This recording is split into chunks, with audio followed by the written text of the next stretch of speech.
Welcome back to Inside the National. Still to come in the next 15 minutes. We reveal the stellar lineup at this year's Abu Dhabi Music and Arts Festival. Plus, England's cricketers prepare to tour the West Indies. Much more on that in sport. But first, international news.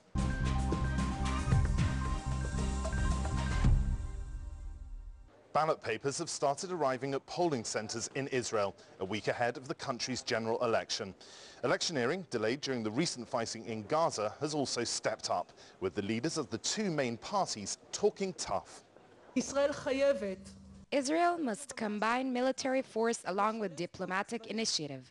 Military force against terrorism and terror must be fought with force and lots of force. Therefore, we will strike Hamas. Polls show that the main opposition leader, Benjamin Netanyahu, is ahead. The right-wing former prime minister has been hawkish throughout his career, a position that he's sticking to in this campaign, with strong comments on the status of Jerusalem. Very much a statement. 3,000 years this place has been the capital of the Jewish people. For 2,000 years we've been struggling and praying to get back here and reestablish our sovereignty. We didn't unite Jerusalem to leave it. We didn't unite it to redivide it. And a government of Likud will keep Jerusalem united under Israeli sovereignty. So what can we read into the pre-election comments by the Israeli leaders, and also what's the likely makeup of the next Israeli government? With me is Sean McLain from the comment desk. Sean, Bibi Netanyahu there, strong as always, but still strong. Definitely, and the issue of Jerusalem is a big issue for the right wing. It is their central issue. They will not compromise on this one. They won't divide Jerusalem. They want it as a unified capital. It's the Zionist stance. Everybody is saying the same things. Everybody is calling for a tough line at Hamas. Everybody's calling for a continuation of the peace process. However, Benjamin Netanyahu has in the past proven himself to be hostile to the peace process. Kadima, Zipi Livni, the candidate for Kadima, has shown more promise in the peace process, but her line has taken more of the left-leaning line, and therefore she will likely not win because that is not what the Israeli people want at this point. Well, you bring in the Israeli people. What does this say, the pre-election comments say about public opinion within the state? Well, public opinion in the state is very low at this point.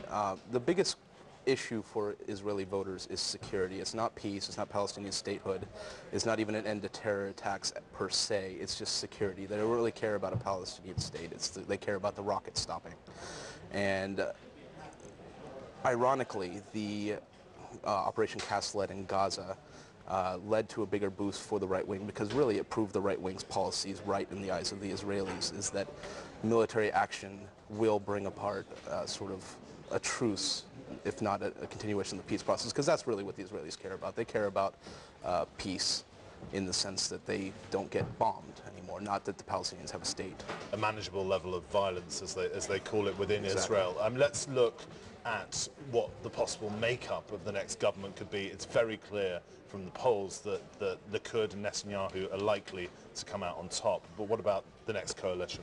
What's going to happen is Bibi's party, I should say, because they vote in lists. Bibi's party looks like it will take the majority, and so the president will tap Netanyahu, asking him to form a coalition government because he won't have the majority of seats, and he will have 30 days to do so. Now, it is unlikely that he will be able to, because his fellow right-wing parties will not be enough to form a coalition. He'll have to go to the center.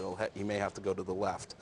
He won't do it in 30 days, most likely. He may do it in another 30 days, but it will require some concessions with the center and left.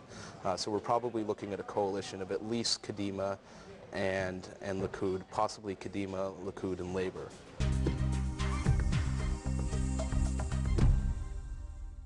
In other international